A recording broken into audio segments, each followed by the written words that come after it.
The two airplanes that hijackers slammed into the World Trade Center towers each took off from Boston's Logan Airport. Now the airport is starting a 3-month campaign to examine security procedures and improve passenger safety. One of the consultants charged with these tasks is Jeff Beatty. Jeff, good morning. Thanks for joining us. Good morning, Katie. I know that you've got some pretty impressive help, including Raphael Ron, the recently retired security chief of Israel's Ben Gurion Airport. When you all were first given this assignment, what were the most glaring security problems you saw at Logan? Well, you know, Katie, the thing to remember is the airports themselves didn't drop the ball on 911. In fact, the weapons that the terrorists were able to put on board were all legal under FAA guidelines at that point. You know, I think what we're battling here about airport security is more a perception problem. When you change the rules and tell the people what you now want them to look for, they've been pretty effective at stopping it. So I think that it was more or less a procedure problem, something that they were written and told to follow, rather than something that they did wrong. Having said that, Jeff, what kind of things are you instituting to make travelers, passengers feel safer? Well, the most important thing we're doing is we're getting everybody here in the game. We're doing an awful lot of training here. We'll be training several thousand people at Logan.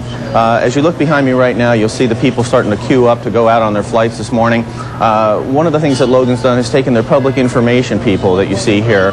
Not only do they do their traditional role of helping people with simple questions relating to travel, but they've also been given an additional security responsibility. They now know what to look for people on people on the line to see if there's any trouble brewing before somebody gets up to the checkpoint. Something called, Jeff, Jeff, I was just going to, let me just interject for 2 seconds, something called behavior profiling, and I understand everybody from electricians to custodians to shopkeepers are being trained in terms of what to look for as far as suspicious activity goes. That's absolutely correct. Behavioral profiling is a big deal. You know, we don't want to pick somebody out based upon what they look like, because people can fool you in that way. But what people do is what's important. So behavioral profiling training is going on here for everybody, as you said, from custodians through shopkeepers through management. We also have the National Guard here, something Americans never used to see in an airport here in the United States. The National Guard is present both in the terminal area and beyond, out there in the departure gate area, where, believe me, they are prepared to stop things from happening as what happened to Atlanta the other day. I mean, that was so disruptive. Not just the semi-benign problem of a guy rushing past there because he forgot a camera, but also the more serious threats that might exist from someone who tries to rush through a screening point. The Massachusetts National Guard is ready to deal with that here as well. Go ahead. Tell me what else. Anything else that has been implemented already? Yes. Already you see the shopkeepers here that are also going to be part of the training. There's been curbside check-in reinstituted here at Logan because what they're trying to do is get back to normal, quote, as soon as possible. But people are faced with a different traveling situation. When you think about what they're allowed to carry on, for example, now it's just the one carry-on bag. This other small brown bag in the past might have been able to be brought on board.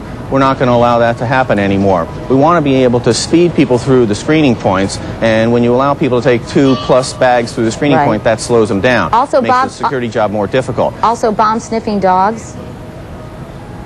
That's correct. We've got bomb-sniffing dogs out here. In addition to the National Guard, we have a beefed-up state police presence, and the state police presence starts even before you get onto the airport itself, Katie. They are doing spot checks of large vehicles at some distance, a safe distance from the airport, to make sure that nobody would have the ability to deliver any significant threat up against the airport itself. All right, Jeff Beatty, charged with working on security at Boston's Logan Airport. Jeff, thanks so much. Thank you, Katie.